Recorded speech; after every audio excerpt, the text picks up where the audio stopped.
I think you should never be scared.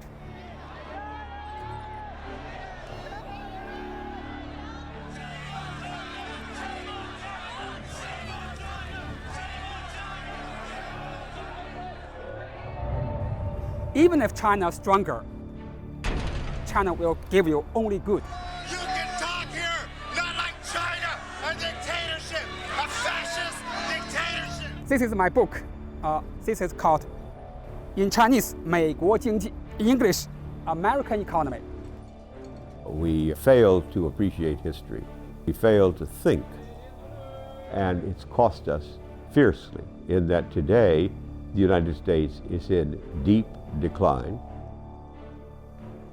The problem with GM is not caused by Toyota or Hyundai Kia.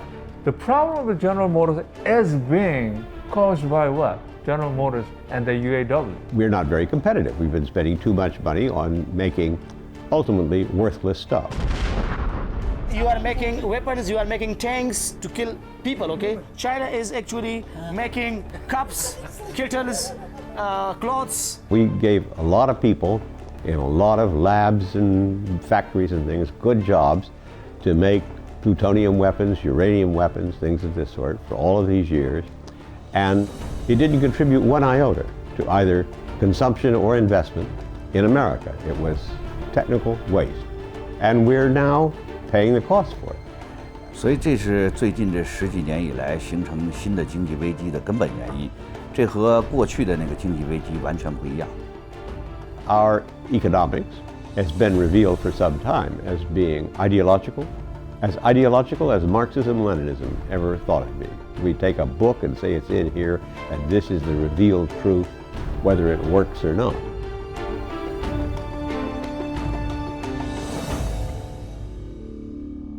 现在经济危机了，大家都要工作了，这个时候大家开始注意这个问题了。Different. China is a very promising country. I'm sure in 20 years we'll catch up with USA.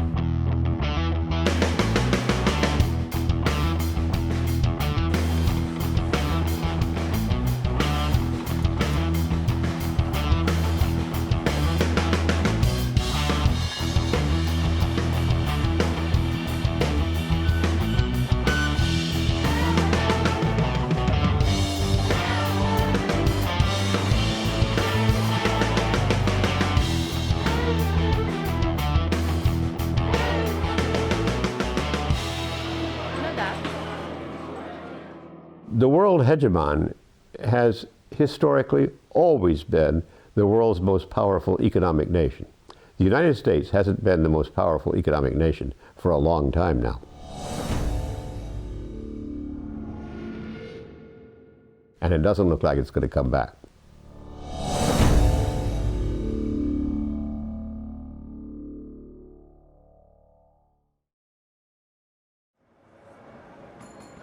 The decline of the United States as the world hegemon is a necessary condition in order for China to take over that role.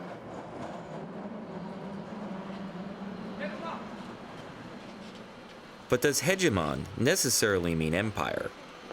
Hegemon simply refers to an overarching power. By empire, then, I think it's a little bit like pornography. You know it when you see it. As China unleashes its tremendous talents, as well as the power of its size and productivity, it certainly is assuming a hegemonic position, but I don't think China quite qualifies as an empire right now. But historically, when countries have become hegemons, they eventually become empires. Rome.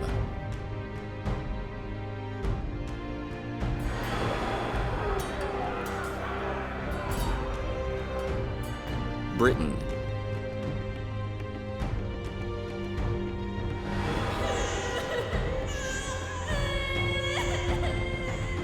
Germany.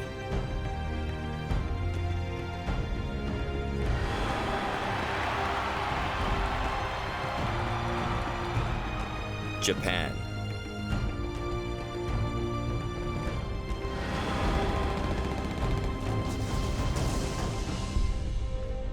Russia.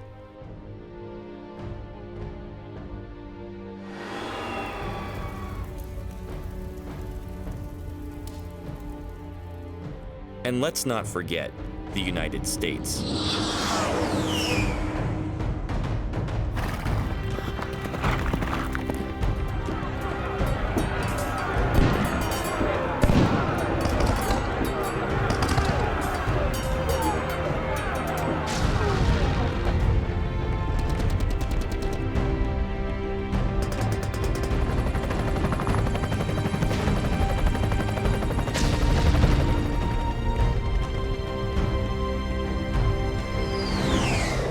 The Americans don't realize we have probably a good 1,000 overseas military bases.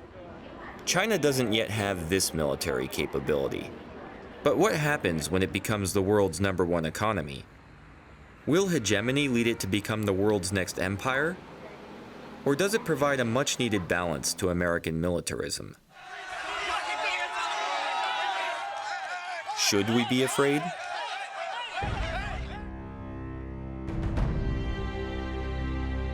Seeing is believing. So come to China and have a look. Seeing is believing, so let's go. But not only to China. Let's go to the countries that surround China and see how they're being treated. Is China being a friendly neighbor? Or is it sowing the seeds of empire?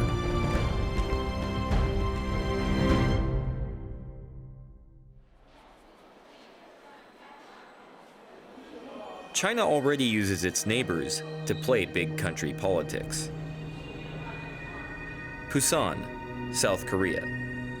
One of the world's major shipping ports, and evidence of the successful industrialization of South Korea, whose living standards now rival those of the United States. The US considers South Korea a key ally in East Asia, and it hopes that China will help to resolve the growing nuclear threat posed by neighboring North Korea. Like much US policy, it misunderstands Chinese interests.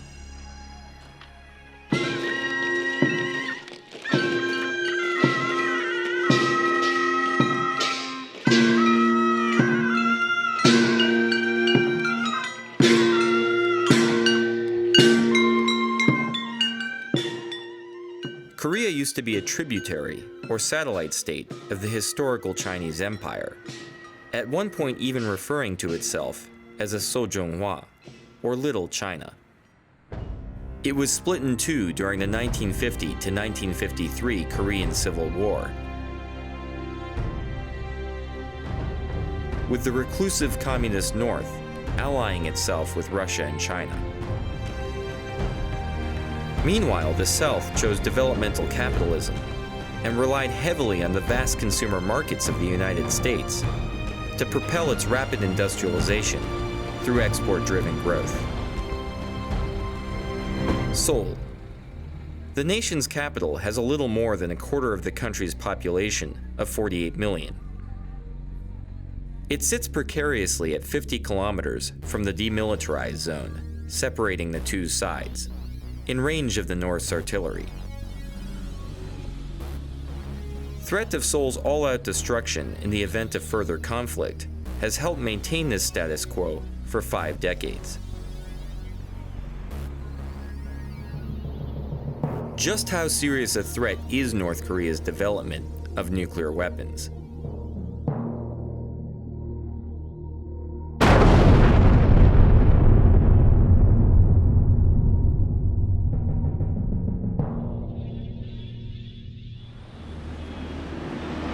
In order for a country to become a full-fledged nuclear weapons state, the country should satisfy 4 conditions.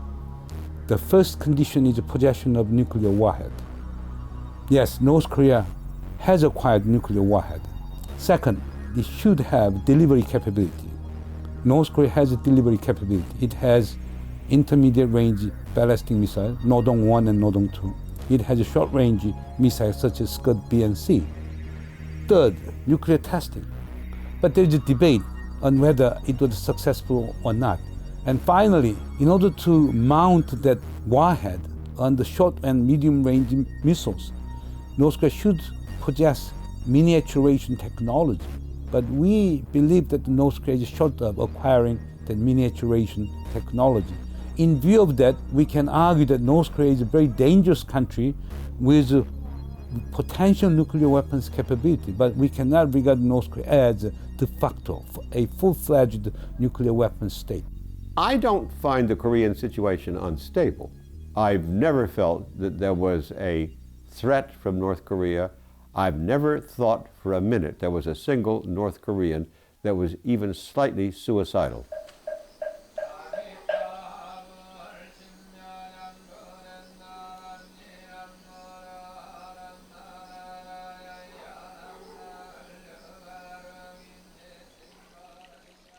Suicidal or not, a nuclear North shifts the balance of power in Asia.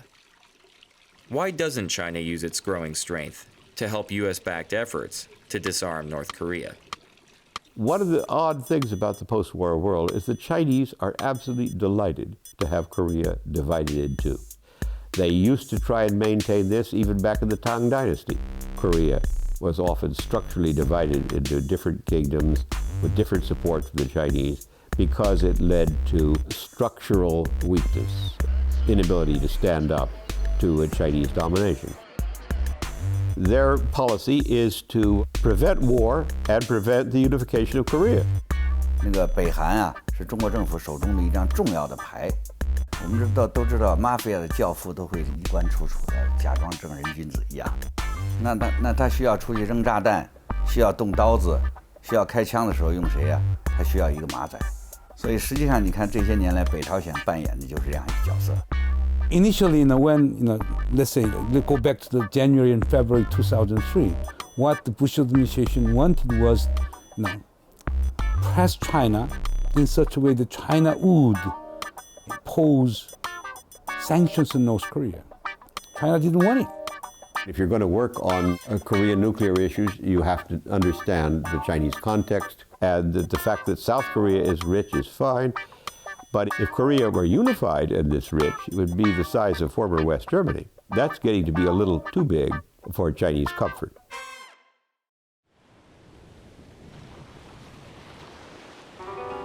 If Korea is a traditional tributary state that China manages through division, then how will it deal with Korea's bigger and wealthier neighbor, Japan, whose rivalries with China have spanned centuries? The answer depends not only on the intentions of the Chinese government, but also on the attitudes of the Chinese people. Like Korea, Japan has traditionally been a part of the Chinese cultural area. But it has also been fiercely rebellious. After Japan became the first Asian nation to industrialize, it used its newfound strength to create a modern empire and subjugate its Asian neighbors.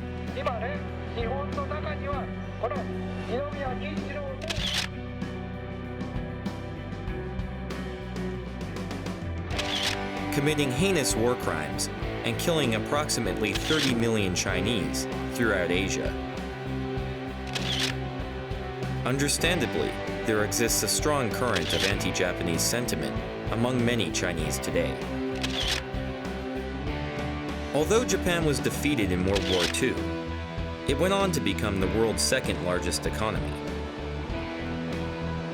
China, however, is now on the verge of surpassing its old rival.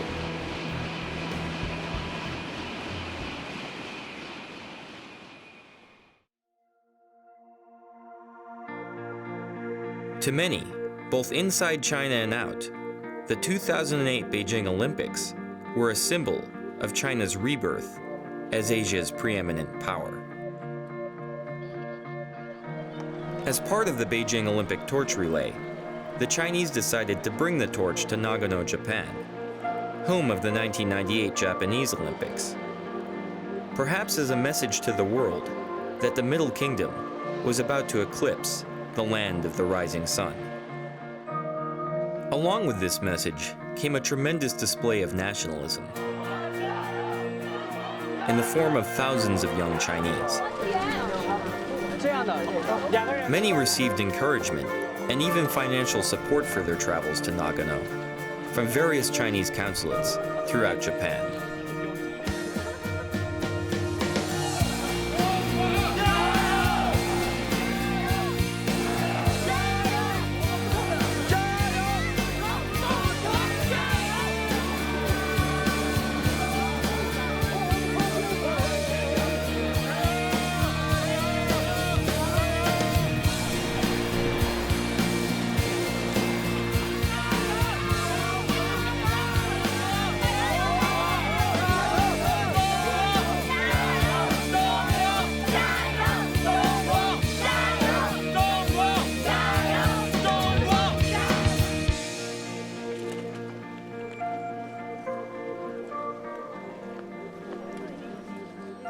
The Chinese government requested that the relay begin at Zengguoji Temple, the same starting point as that of Japan's 1998 Olympics.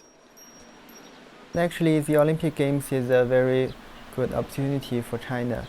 Most of the students in China view it as a great opportunity for us to present ourselves. However, days before the torch run, the temple announced concerns about the treatment of fellow Buddhists in Tibet at the hands of the Chinese, and refused to host the Chinese torch.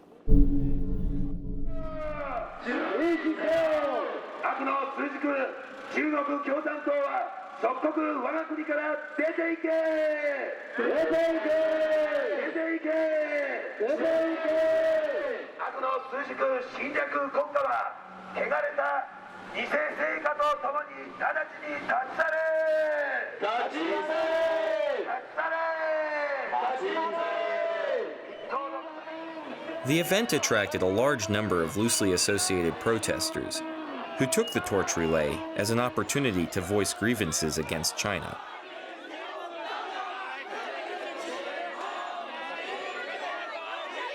Generally, we don't like the protesters because they try to insert political implications to this non-political event.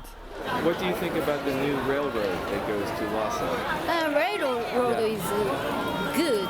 However, most important is how to use. So, so that should be used for Tibet people, not for only China.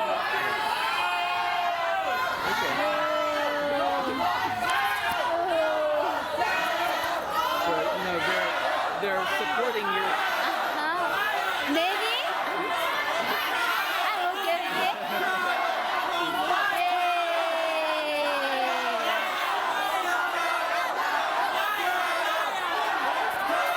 They don't know who is right.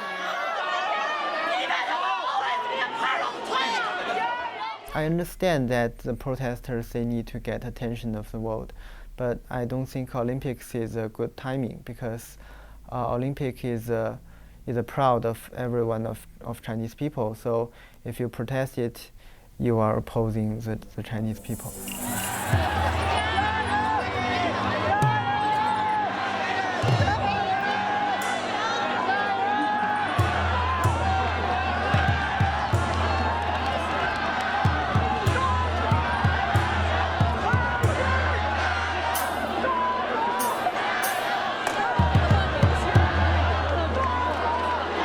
Beyond being a window on Chinese nationalism, the Nagano torch relay provided a glimpse into the situation of some of China's various ethnic minorities, and begged the question, is China really the unified multi-ethnic nation that it portrays?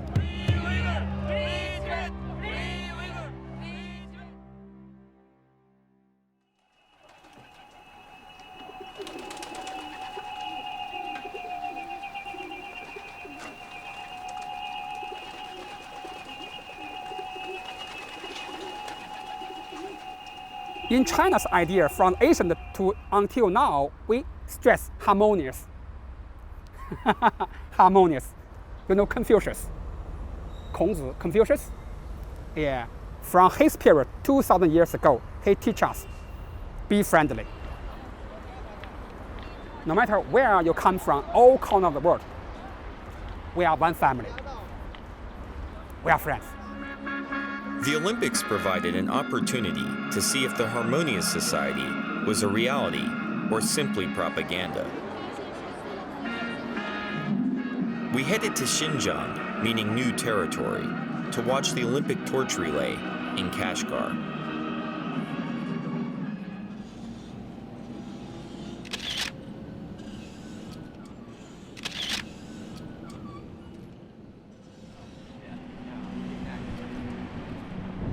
Inside Kashgar city, preparations for the torch relay were underway. In a show of ethnic solidarity for the Olympics, the authorities were preparing a large group of minority children, mostly Uyghurs, to come out and show support for the torch on the day of the run.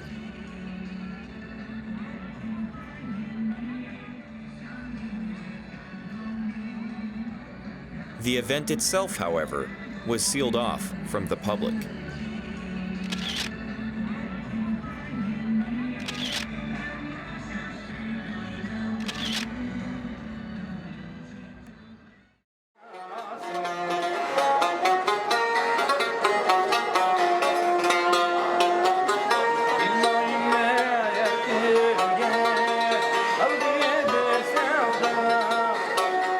We were struck by just how different Xinjiang was from eastern China. And we wanted to know more. Specifically, just who were the Uyghurs? Well, to begin with, they're Central Asians of Turkic origin, and they're Muslim.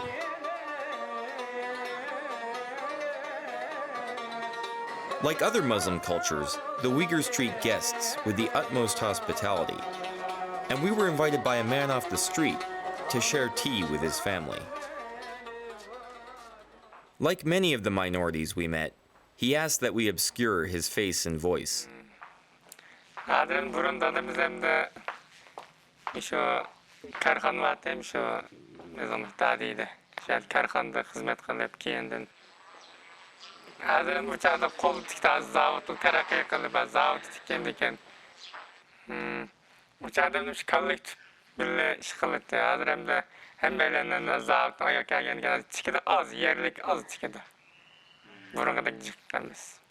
Kendi şundan tedrici endi dehqonchilikni tijoratchidan şolgan 20 yil bo'ldi ochdi.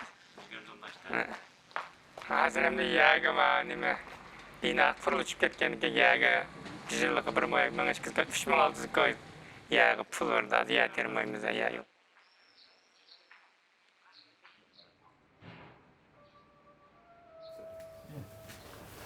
Can we ask him what he thinks about Iraq war? No, we can't. Sorry about the policy. Okay.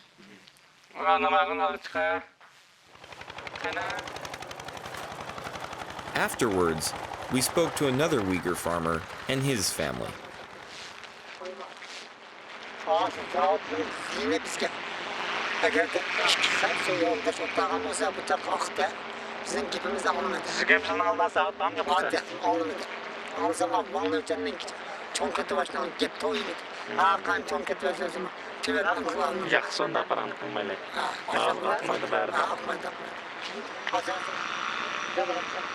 What was that? What did he say? He's saying about the little situations, about that cement factory, Kashgar cement factory, about a little bad for the farming. Yeah. And cement factories are known for being protected. We knew we hadn't gotten the whole story, but our guide wouldn't give us any more details on what had been said.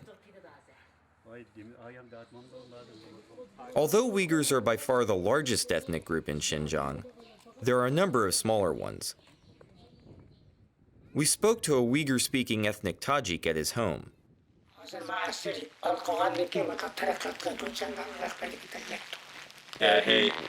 He's happy about the Communistic Party of China. Oh, yeah? Really? Yeah. In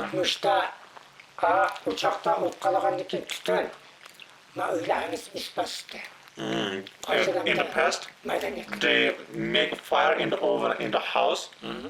All of the inside of the house is smoke. I see. Yeah. Very bad environment. But now, not like that. Because he has a new house. Yes. But so what is the relationship to the Communist Party? Partiyanın rəhbərliyi mesela. Siz partiyanın rəhbərliyi üçün qanday qarayısınız hem de? Partiyanın rəhbərliyi bunda partiya tap qılınmaydı.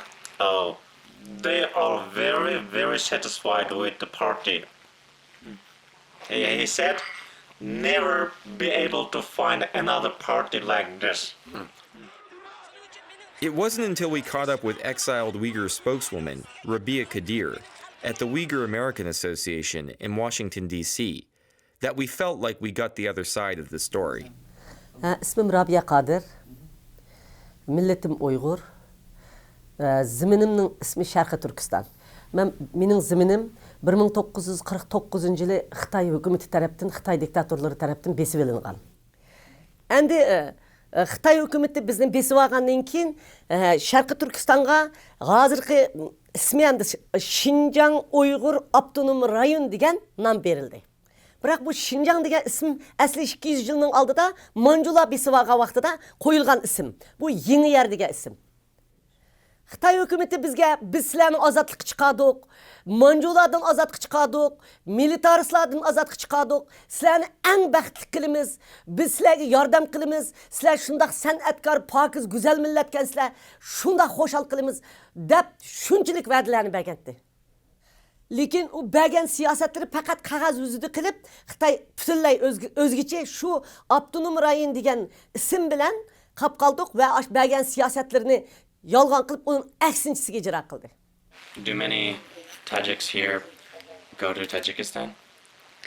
Merdagi ko'plagan Tajiklar Tajikiston bora olamda? Yo'q. No, they don't.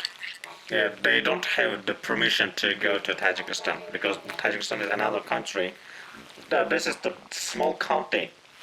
So, they have no permission to go abroad.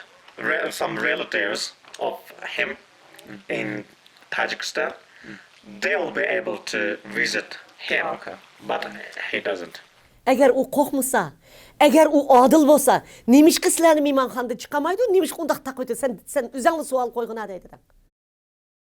Tinchlik mishadi, tinchlik o'z nemishqa undaq qildi sizlarni.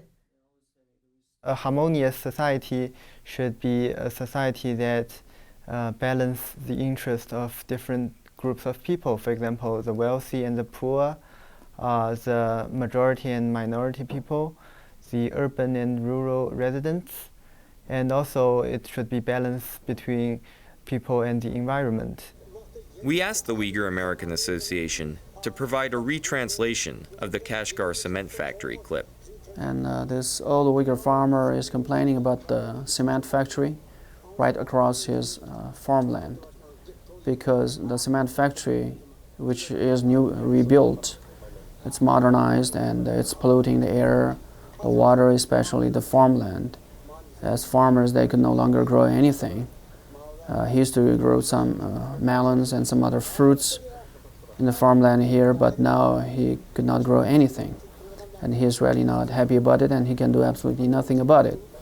And he's complaining basically if the Chinese were living in this neighborhood, then the city government and the Environmental Protection Agency would have taken some measures to prevent the pollution. But now the factory and the city government are doing absolutely nothing, because he says the local government officials were corrupt and they were probably bought by the cement factory. So they can do absolutely nothing about it. And it's really sad for them, as farmers. Yeah. 11 sentabr vaqasidan keyin Uyg'ur xalqini endi bostırdigan fursat, yo'qotadigan fursat keldi deb qaradi. Shunga Amerika bilan Amerika-Iroq urushidan foydalanib, Amerika bilan Birlashgan Davlatlar Tashkilotiga Sharqi Turkiston Islom partiyasi degan bir narsani kirgizish uchun bor kuchi bilan xizmat ishladi Xitoy hukumati.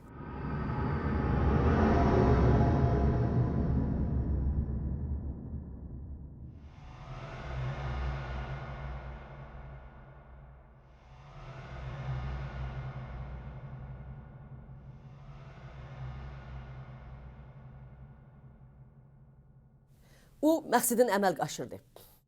这个责任在布什政府，中国政府从来都有这样的企图，但是一般来说，西方国家是不会跟他在这方面合作。可是非常不幸的是，布什政府居然鼓励了中国政府，就是把新疆的这个反对派列为恐怖组织。我想这是非常不公平的。 Biz faqat mushlarning yordamiga erishyapmiz. Lekin Xitoy bizni bularga terrorist ko'rsatyapti. Ularga bizni g'arbparast ko'rsatyapti.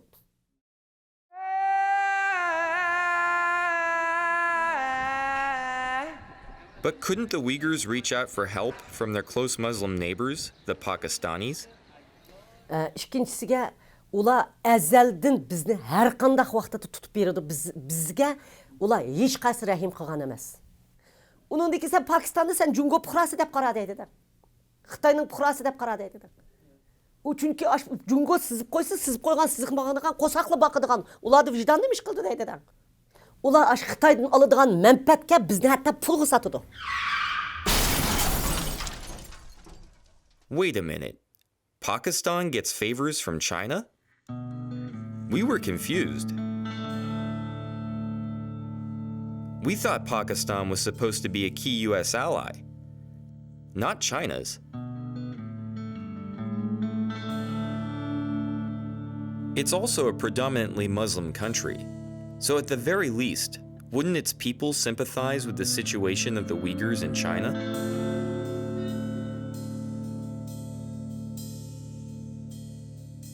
Just what type of a relationship does China have with Pakistan?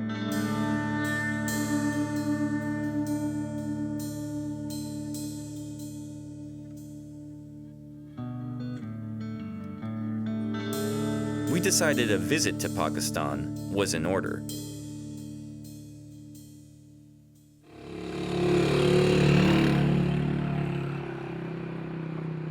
There are two nations which are fighting in the world. One is America, one is China. So America is using brutal way, which is war, and there is a lot of losses. And China is using a peaceful way and civilized way, where there is no loss.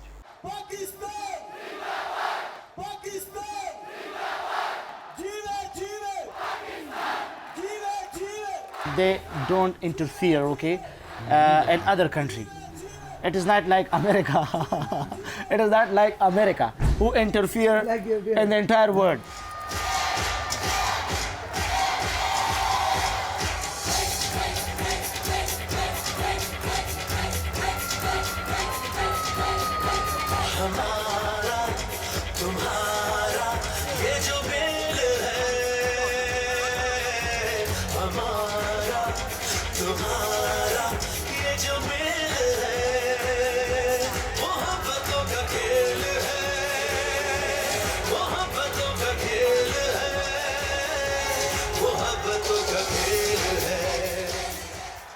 The United States is one of the largest donors of foreign aid to Pakistan. But most of this money is spent on American-made arms and weapon systems. The Pakistani military justifies such spending as being necessary to defend against the imagined threat of its archenemy, India. American aid, therefore, does little to help actual Pakistanis.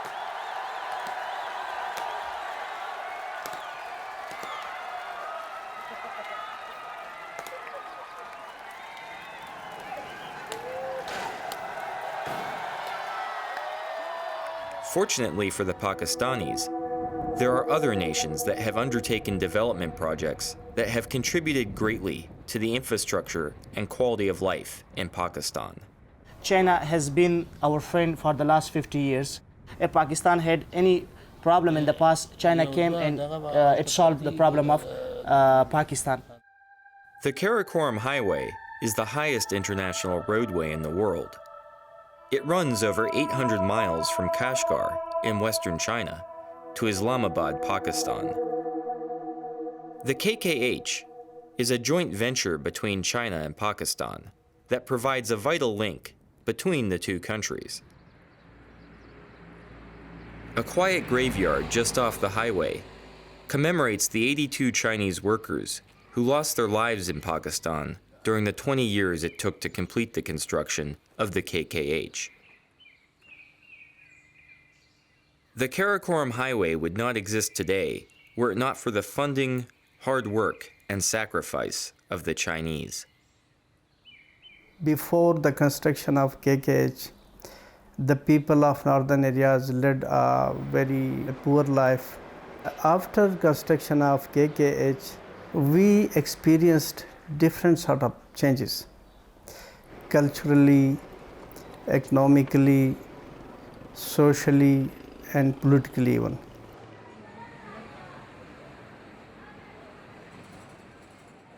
Our northern areas, there is no industry, only jobs, little jobs, and small homemade things. China is the only one of the country who provide the very cheap stuff for our people. We are 6 hours drive from our border to China. So easily we are going to. China is so near for us, so we want to business with China. In addition to inexpensive consumer goods, Chinese technology is also brought to Pakistan through the Karakoram. The Chinese technology is very cheap, so the local authorities and Pakistani government accept their bids and they allow them to establish their projects. There is an agreement between Chinese government and Pakistani government for widening the KKH, for laying the railway line as well as gas pipeline. So the local population is very happy. They will benefit it. The Chinese have also begun other mega projects in Pakistan, such as investing $200 million in the construction of Gwadar Port on the southern coast of the country. Gwadar is considered by the Chinese as their avenue to a warm water port. A port which is strategically close to where oil supplies go through, a port which gives them access to the Indian Ocean and the Arabian Sea, a port that they can use as a trade corridor. So there's the whole idea of linking Gwadar through Balochistan, onwards up through northern Pakistan, through the Karakoram Highway, going on through Xinjiang and onwards into Central Asia. While most of these plans have yet to become reality, they reflect the ongoing and serious interest of the Chinese in maintaining close ties with Pakistan. One region of Pakistan that remains in great need of developmental aid is the Northwest Frontier Province and the federally administrated tribal areas bordering Afghanistan.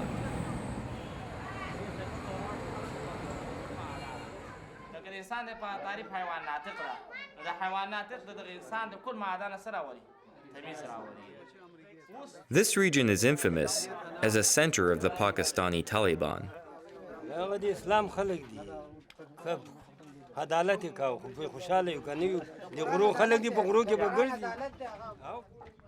The American-backed effort to expel the Soviets from Afghanistan in the 1980s provided weapons and training to the Afghan Mujahideen. But the needs of the impoverished Afghan refugees who fled to neighboring Pakistan went unnoticed in Washington. They start their work at 5 o'clock in the morning. And they work for 8 hours a day. Do you go to school, does he? He doesn't go to school. Wally? He said that they don't have money to afford going to school, like his father is very poor. Now all these guys, look, they should go to school, but they're working with their parents. And now it's almost 1 o'clock in the afternoon time, and the temperature is over 40 degrees. And they're working for their family because they have to buy food or buy clothes or other requirements of life.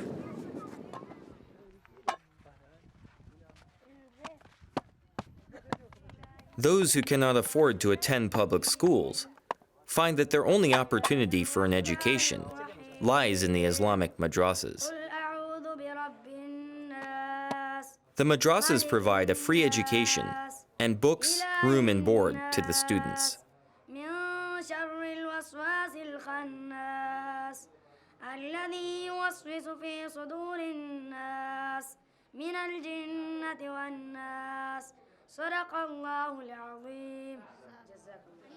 Students begin by memorizing the Quran.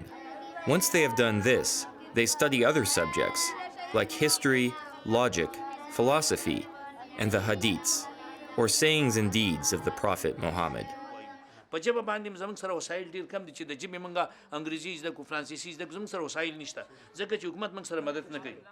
government doesn't help us. The government doesn't support us. The government doesn't fund us. If the government provide us fund, then we will start engineering subjects or science, medical subjects or other subjects or computer subjects.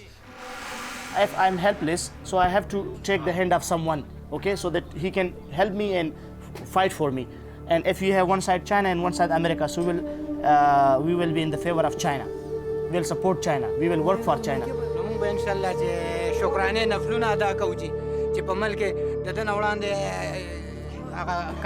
کاټر یو صدر یو کلنټن جی ډیر زبردست حکومت کړی دی ډیر زبردست پروګرام یو جی دغه خو ټول د اسلام دشمن دی او مونږ مسلمانانو ته خو ډیر زیات تکلیفونه او نقصانونه جی ورکړل نو مونږ دا وایو که چېرې دی زمونږ ګوتو له راشي که نه نو د خدای په حکم نو دته به مونږ یو زبردست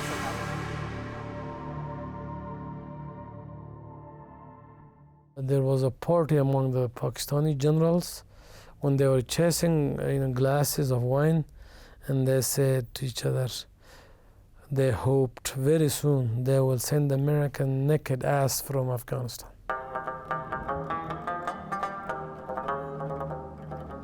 China's reputation as a friendly neighbor does not stop at Pakistan's border.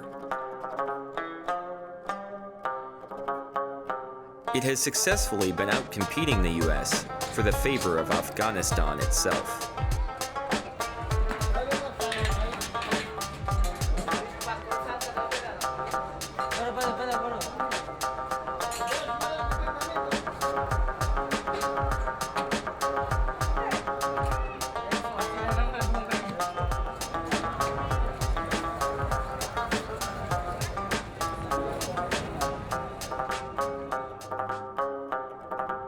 After nearly 30 years of war, abandoned artillery litter the landscape of Afghanistan like tombstones marking the graveyard of empires.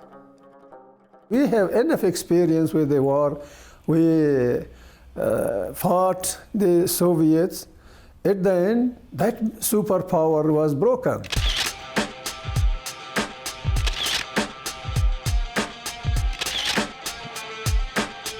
Despite billions being spent on so-called aid and development, the country has become increasingly dependent on opium production, with many blaming corruption and even NATO forces for the country's inability to move forward. America wants to solve everything by the gun. Gun does not bring solution. Gun increases the problems. Like in Pakistan, the Chinese have stepped in to fill the developmental void left by the United States. Right now, in this reconstruction period in Afghanistan, Chinese, they are holding some construction company they have built. They are busy in some road construction. They are not even telling our government who should be a minister, who should be a governor. All they are saying that they want to see a developed and prosperous Afghanistan. However, like its Western peers, China's interest in Afghanistan is not purely humanitarian. Rich in mineral resources, Afghanistan remains an undeveloped source of raw materials in a world in which they are increasingly scarce. It is Afghanistan's copper that interests China. The metal is used in all aspects of modern life, including coinage, jewelry, housing, transportation, electronics, and medicine. Afghanistan's untapped Aynak copper deposit in Logar province is said to be one of the world's largest, valued at almost $90 billion.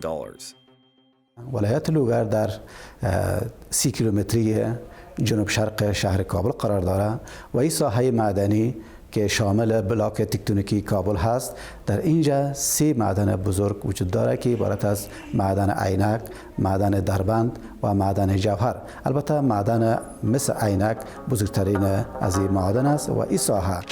The China Metallurgical Group has bought a 30-year lease for $3 billion, the largest foreign investment in Afghanistan's history.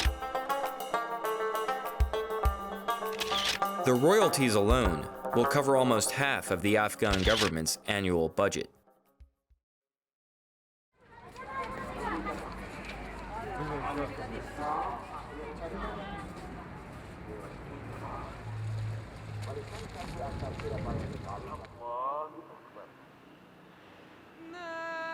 بهترین قانون و بهترین عدالت به ما عرضه میکنه و یکی کمک ها در چارچوب ارزش ها با در نظر داشت ارزش های افغانی که اسلامی و افغانی ما باشد.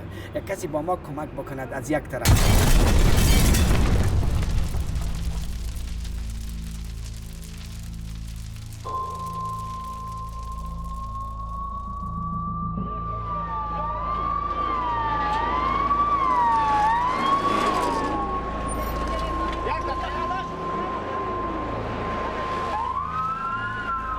On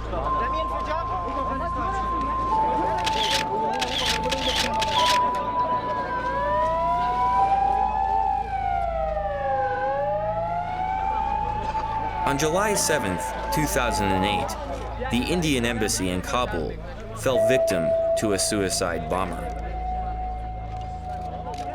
Many, including the government of the United States, believe the attack was carried out in concert with the ISI, or Pakistani Intelligence Service, as an act of terror against India.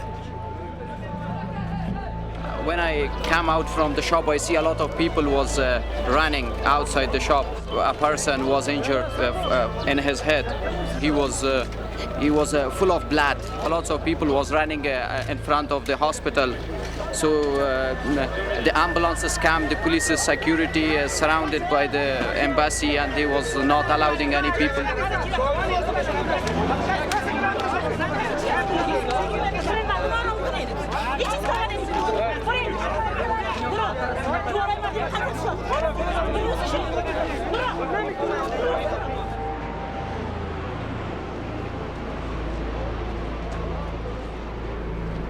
Most of the wounded were treated at the nearby Jamhuriyat Hospital, built by China as a gift to the Afghan people.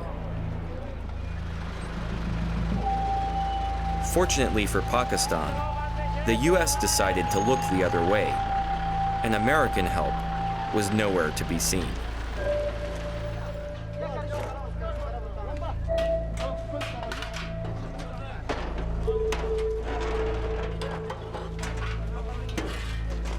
Will China show the same level of tacit approval? Or will it chide its Pakistani friends for sponsoring an unprovoked attack against Afghanistan and India?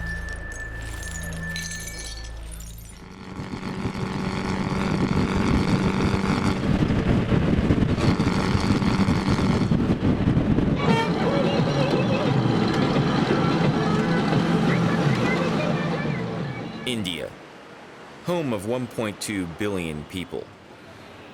In 20 years, it will have a bigger population than China. Its economy continues to grow year after year, and it's the world's largest democracy. Could India provide a cultural and strategic counterbalance to China? One of the main balancing forces in the emerging world of Asia, South and East Asia, is going to be India and China, that neither is going to feel comfortable with one achieving a position of superiority, least of all any claims to hegemony. I would assume Asia is a target for the Chinese. They would like to put Asia under its control in economic terms, in political terms, in strategic and military terms. This is where China has been active. India is very conscious of China and rise of China, and also very much conscious of the difficulties that India has had with Pakistan. It is interesting to see that China and Pakistan have shared a very important relationship over the last 4 decades, and in some ways there is a suspicion attached in much of Indian mind as to what is the modus operandi, what are the motivations, compulsions of such a strong and close relationship, and often insinuation that it is perhaps anti-India.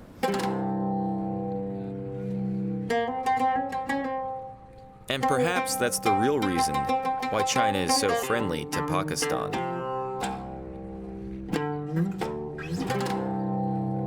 Beijing's influence also reaches into Delhi's internal politics. Dharamsala,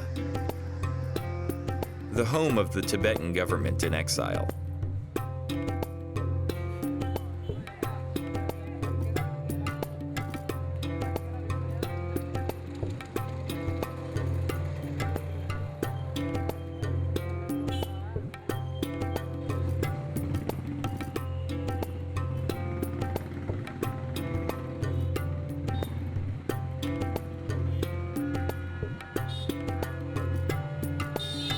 After the Chinese took control of Tibet in 1959, the Dalai Lama and his government fled. In 1959, when Chinese invaded Tibet, we have very poor military. If we had a very strong military in Tibet during that time, I think that Tibet wouldn't have been occupied.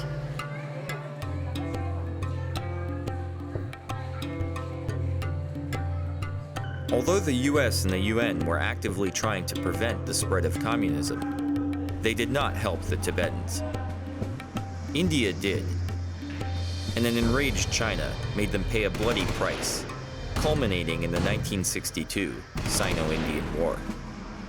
After Dalai Lama walked into India, the overall China-India relations deteriorated completely.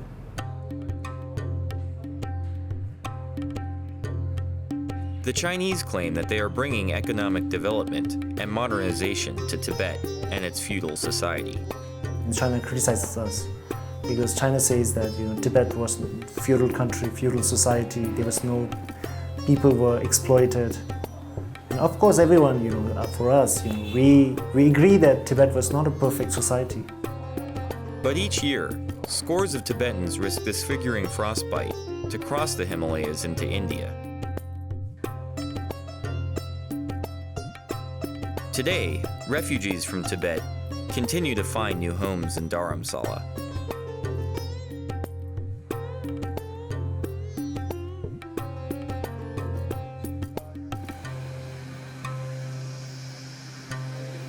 So why do so many of them come here? My name is Lisa Young. I'm from New Zealand and I've been volunteering with LA for almost 2 months. LA is sort of a community college for adult Tibetan refugees and Tibetans who have just newly arrived in India, who are not eligible for the school system here because they're too old. So it's for refugees from 18 to 40 mainly, and they teach free English and Tibetan classes, French also, computing classes and job vocational training. And they hear about the education system that's been set up for Tibetans in India, which is separate from the Indian school system. And that's quite often the impetus for them to make the exile trek over the Himalayas to India.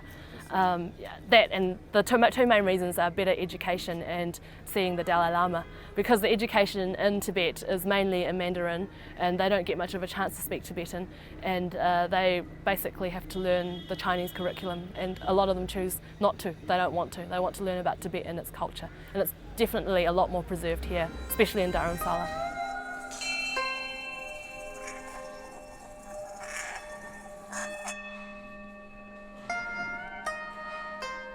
Many Tibetans feel that their ancient culture is being systematically erased by the Han Chinese.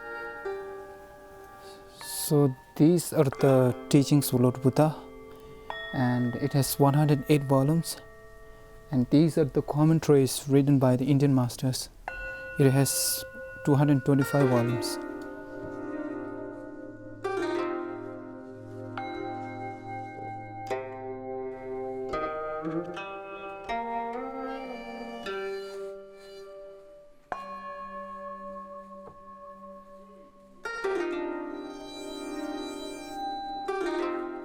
So some texts, when they carry it from Tibet, it was damaged by the water, How many of these types of texts did the Chinese destroy? Do you know? I can't say the exact number, but there's 60% is destroyed by the Chinese. So they just destroy, they just burned and they just throw into the water. India's ability to operate independently from Beijing is eroding. If you were to look around Asia, China has replaced the US as the largest trading partner for almost every country in the region. India-China trade has been growing rapidly, and a trade route has even been opened that directly connects India and China through Tibet. Indeed, India-China trade has crossed India-US trade in terms of sheer numbers. There's a growing trade relation, bilateral relation between these two countries. I think that gives Chinese a certain power, which people will look over their shoulder twice before they do or say something that gets Beijing upset. Chinese have committed a lot of atrocities, and they've been allowed to get away with it because they've been isolated for so long. There's a period where no one knows what went on in China, and now that they've opened up, they're still sort of acting with impunity because of the economic incentive. Countries aren't willing to speak out. Trade has lately become very China-driven. India is always very careful about the Tibet issue and also with its vis-a-vis with its relation with China. I think it's a tightrope that New Delhi has to walk between its increasingly closer relations with Beijing and also keeping Tibetan refugees population satisfied as much as we can.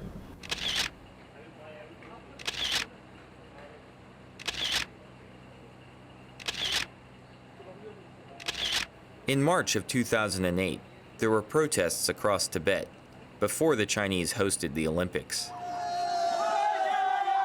Many Tibetans in India decided to show their support by marching towards Tibet.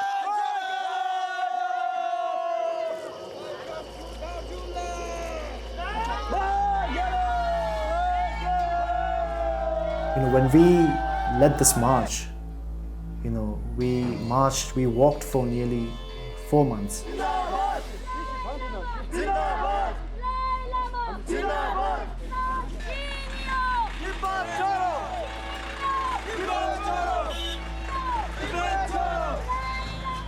Indian central government, they have sent us an order saying that you can't move out of this district, Kunda district.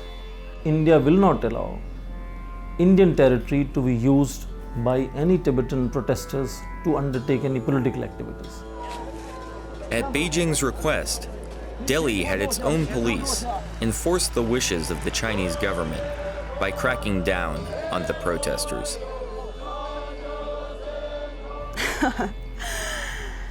Yeah, China is very clever, and it can use any country for their own benefit at any point of time. So when we were reaching the district border, very early morning the police stopped us. So from our side, because we were trained, what we did was we sat down on the road in the middle of the road, and we started praying. And some people were crying, and we all got locked ourselves. We started praying, and that made it impossible for them to get angry. And they have their own responsibility, they have their duty to perform. They have to arrest us.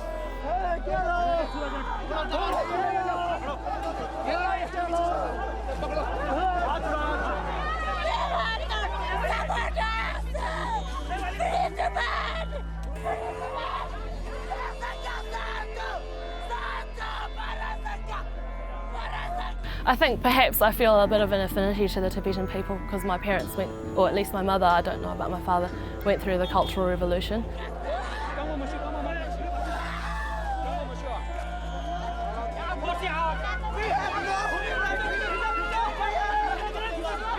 It's just weighing on me a little bit because everyone thinks I'm Tibetan when I'm here, which is lovely because I've really grown to love the Tibetan people. But before I came here, I was warned by a lot of local Indian people and also tourists that had been here. When I told them that I was Chinese, they were really surprised.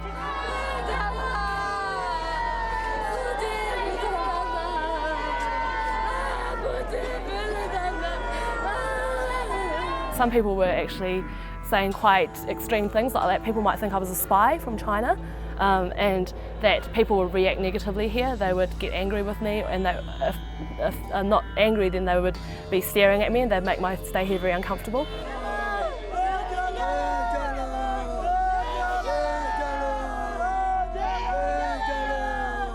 I had to decide whether I was going to tell people here that I was Chinese, and unfortunately I decided not to.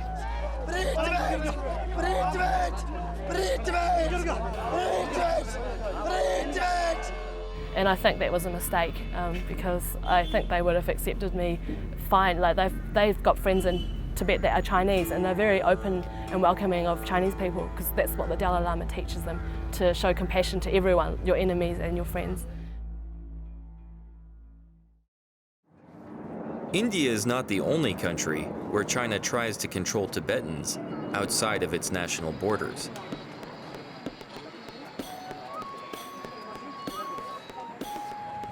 Nepal is home to 28 million people. It is sandwiched between two giants, India and China. India has always had a significant influence on the culture of Nepal, its economics and trade. But China has become increasingly active in the politics of Nepal, with much Chinese attention placed on the 20,000 Tibetan refugees who reside there. The T word is predominant vis-a-vis China's relations with Nepal. I think what the Tibetans are doing here, what the Americans are doing here vis-a-vis Tibet is of utmost concern to the Chinese. Tibetan refugees began coming to Nepal after the Chinese occupation of Tibet. The Jawalakel camp in Kathmandu is home to 1,000 refugees, and about 500 are employed there, manufacturing woven carpets. The government of Nepal is wary of being seen as helping the Tibetan refugees too much. To counterbalance our overwhelming political and economic dependence on India, we try to lean over backwards to be nice to China. It's pretty clear that the Tibetan protests, the Chinese don't like it. They're extremely sensitive to this, and that sensitivity is very easily brought to bear on the Nepal government. So if the Chinese are going to be angry about Tibetans running around in Nepal, we're willing to give that a sympathetic ear and crack down on Tibetans here, as long as China is happy. The Nepali government's treatment of Tibetan protesters is clearly different than its treatment of Nepali protesters. Police ignore burning effigies and tires and blocking roads, as long as it's done by Nepalis.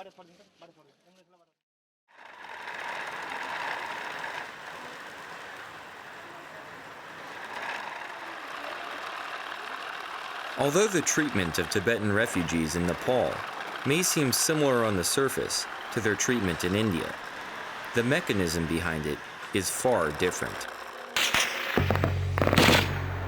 For 10 years, a bloody civil war raged across Nepal as Maoist rebels took up arms against the king, and the Maoists gained popular support.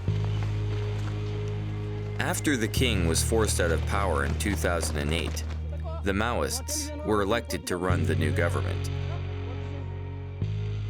The party's name is a clear tribute to China's Chairman Mao.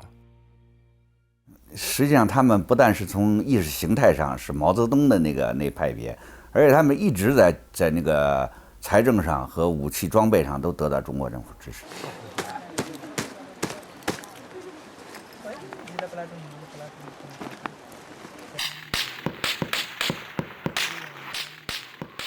During the Civil War, Sherpas camping in the remote snowy passes of the Himalaya reported seeing caravans of ponies loaded with guns crossing from China into Nepal during the dead of night.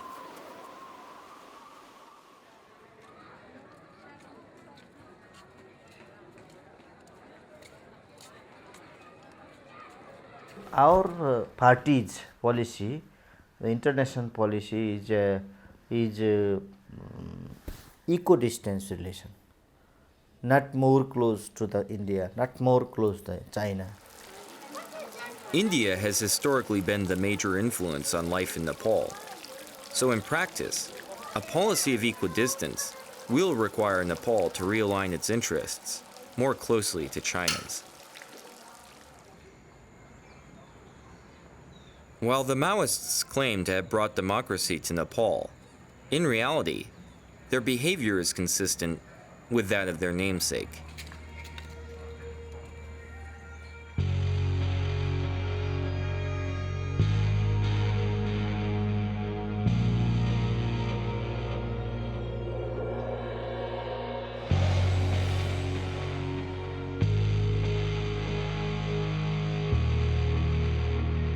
Maoists stormed the offices of the Nepali Times and physically assaulted Kunda Dixit and his staff, in an attempt to silence the press. China was able to benefit from the Maoists' willingness to destroy the freedoms of expression in Nepal. In response to pressure from China, Nepal agreed to ban all anti-China activity on its soil.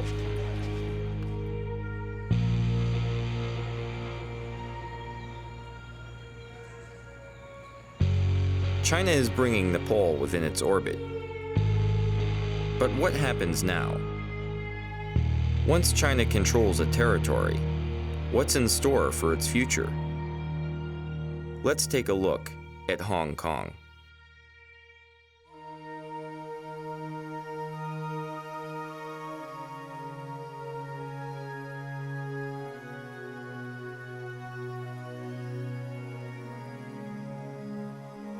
Hong Kong is one of the world's most developed cities.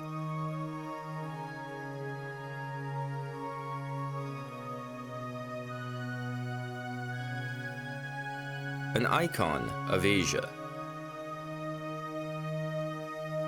the Pearl of the East.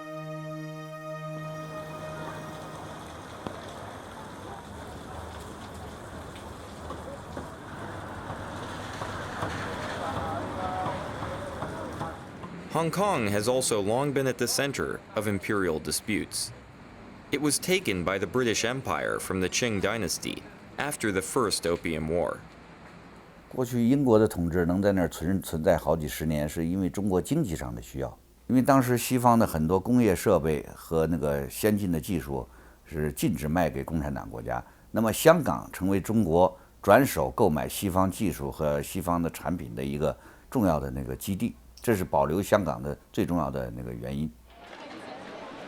After reunification, the Chinese promised to preserve Hong Kong's highly successful laissez-faire economy and its political autonomy, rule of law, and Western-style civil liberties, under a paradigm that would be dubbed one country, two systems. This is why Hong Kong is so crucial. It is a litmus test for Chinese intentions. When China gains control over an economy or political system, what happens?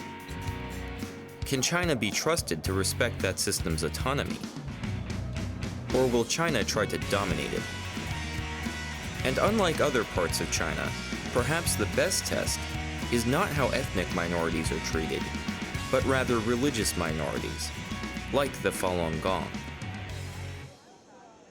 If you bumping into one Hong Kongese on the street, or ask some kind of human rights activists in Hong Kong, what's the most sensitive test of a one country, two system is Falun Gong issue. The Falun Gong is a modern Chinese spiritual practice that was founded in China in 1992. So this is a spiritual practice that has its deep roots in school of the Taoism or the Buddhism. Our main principles are three words: truthfulness, compassion, tolerance. And we believe that's the principle that the entire universe operates under. Its explosive popularity scared the Chinese Communist Party. On the 20th of July, 1999, it was banned, and a brutal campaign of persecution began in the mainland.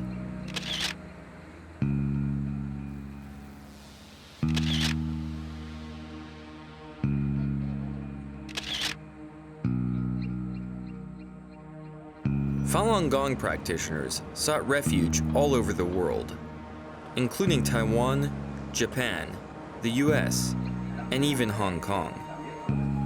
Compared to China, Hong Kong remained an island of tolerance for the Falun Gong. Even today, as busloads of tourists from the mainland come to visit Hong Kong and take in the view from Victoria Peak, Falun Gong practitioners are free, under Hong Kong's constitution, to peacefully demonstrate in support of their beliefs, including displays about human rights violations by the Chinese government. On the surface, it would appear that one country, two systems is working? Or is it? One of the issues raised when you introduce Hong Kong is whether or not the Chinese idea of one country, two systems is stable. I don't think so. Under Beijing's pressure, the Hong Kong government routinely violates its own constitution by refusing entry to Falun Gong practitioners who try to visit the territory. Every country have immigration control. They are entitled to refuse someone, no problem. But racial and religious discrimination cannot be a reason of refusing people to enter. So when we talk about one country, two systems, it's like gradually really disappearing. Is one country, two systems starting to become one country, one system? 但是收回香港那个90年代的时候，香港在政治色彩并不浓，但是现在的香港的这个残存的民主，成为好像中国民主的一个导火索，一个重要的榜样，所以共产党现在需要消灭香港的民主。Teresa Chu herself was deported when she attempted to visit. Chinese leader Hu Jintao was visiting there. We have 1,000 Taiwan Falun Gong practitioner, from 6-year-old kid to 80-something aged old lady, were violently repatriated from Hong Kong to Taiwan. They used some kind of black wrap me like this one, from here until below the knees. In detention room, we have no water, no refreshment, no place to rest.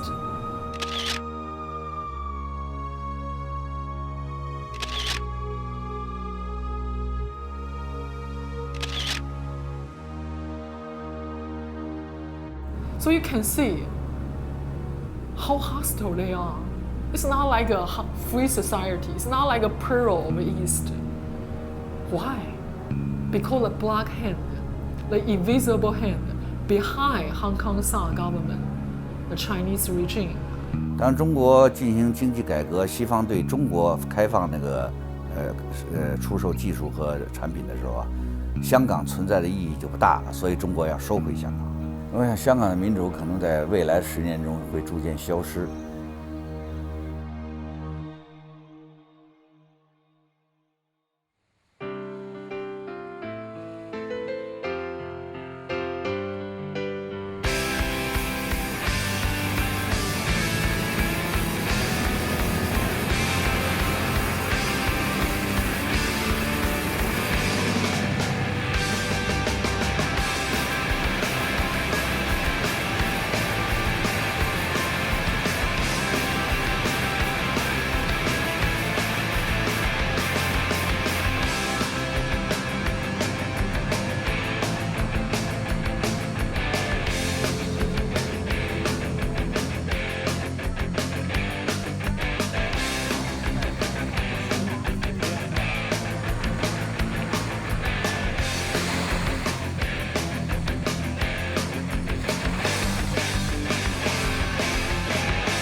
After being defeated by the Chinese Communists, the KMT, or Chinese nationalists, led by Chiang Kai-shek, fled to the island of Taiwan and designated Taipei as the capital of the Republic of China in 1949. The KMT ruled the island under an oppressive authoritarian regime, but it was successful in creating rapid economic growth that has made Taiwan one of the most industrialized countries in the world. Eventually, the KMT's iron grip gave way to a democratic system in Taiwan, creating the first true ethnic Chinese democracy in world history.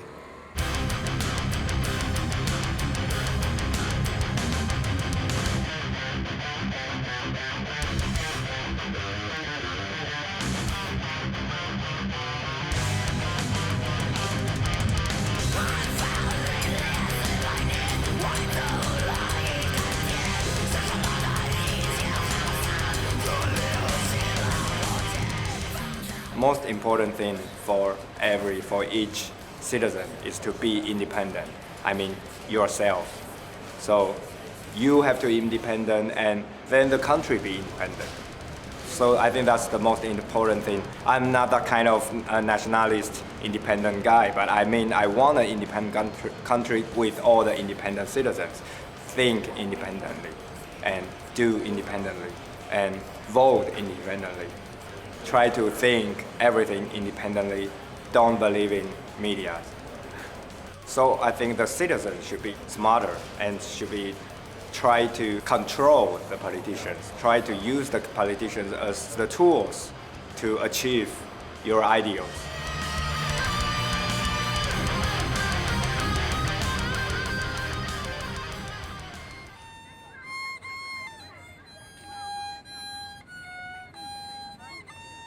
An authoritarian regime and rapid economic growth leading to Chinese democracy. Could Taiwan be a model for the future of mainland China? If democracy exists and is established, more is strengthened in this region, I believe it will not just benefit the people in Taiwan, but also benefit surrounding countries, especially China. The youngsters on the mainland, they're gradually changing their worldview. They're not that inward-looking anymore. They can see by themselves what's going on in Taiwan, especially in Taiwan's democratic developments. 它是一个和中国大陆的人一样讲同样语言的、同样的种族的这么一个国家，那么它的民主化对中国老百姓来说是个非常大的刺激。In the long run, we can change the very nature of the Chinese communism, and hoping that someday that the mainland China can be converted into a free and a democratic society. We believe that China is moving to a right direction that develops the economy and improves the quality of life of everyone, and at the same time promote democracy and equality.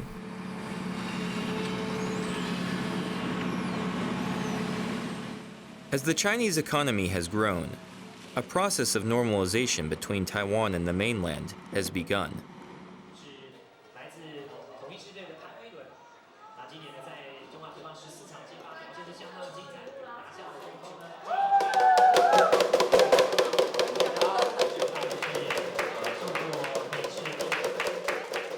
I hope that the mainland and Taiwan could come together to work out a better system and also be more connected.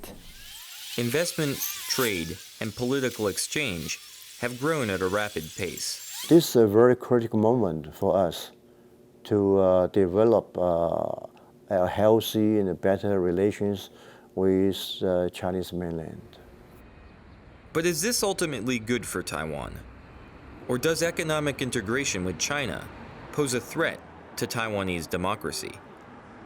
共产党使用了很多，除了武力的压力以外，还使用了这个金钱的引诱，引诱台湾的商人到大陆去，给他们特殊优惠的政策做生意，让他们赚大钱，回过来头来再来影响台湾的政府。我想这种形式呢，对台湾的民主政权是个巨大的考验。怎样保持自己的民主政权不被共产党吃掉？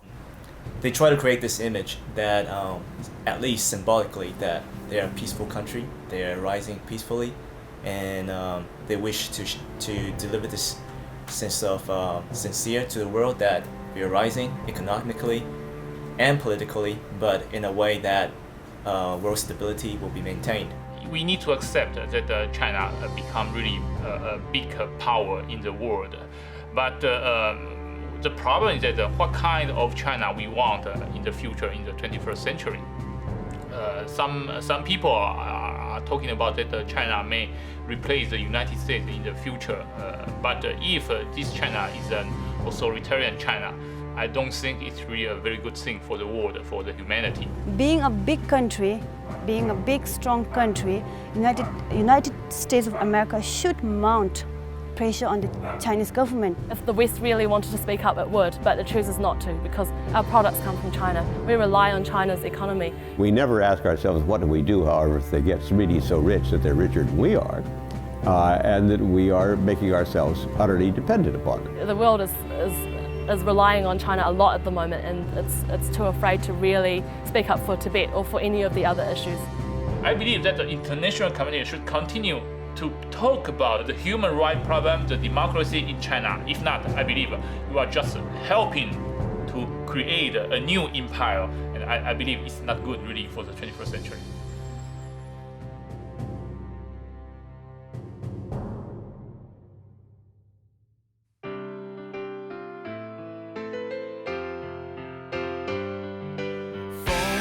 吹越狂，我们的意志越坚，士气越旺，通往真理的路，我们义无反顾，勇敢去闯。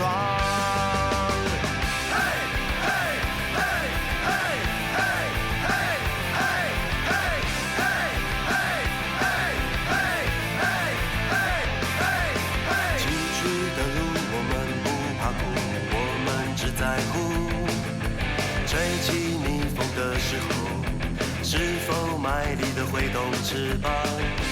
黑暗之中支付着力量，浑身是伤，咬牙坚强，也要捍卫着希望。只要相信，就有胆量，团结一致，绝不退让，肩并肩，倔强的大声唱。风越吹越狂，我们的意志越坚，士气越旺，通往正义的路，我们义无反顾，勇敢去闯。风越吹越狂，我们的步伐更向前跨，意志更坚，士气更旺，逆境中停止北方。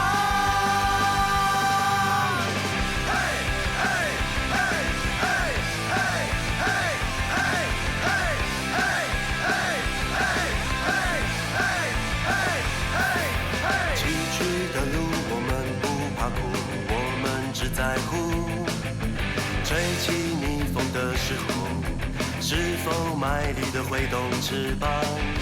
黑暗之中支付着力量，浑身是伤，咬牙坚强，也要捍卫着希望。只要相信，就有胆量，团结一致，绝不退让，肩并肩，倔强的大声唱。越吹越狂，我们的意志越坚，士气越旺，通往胜利的路，我们义无反顾，勇敢去闯。风越吹越狂，我们的步伐更向前跨，意志更坚，士气更旺，逆境中停止北方。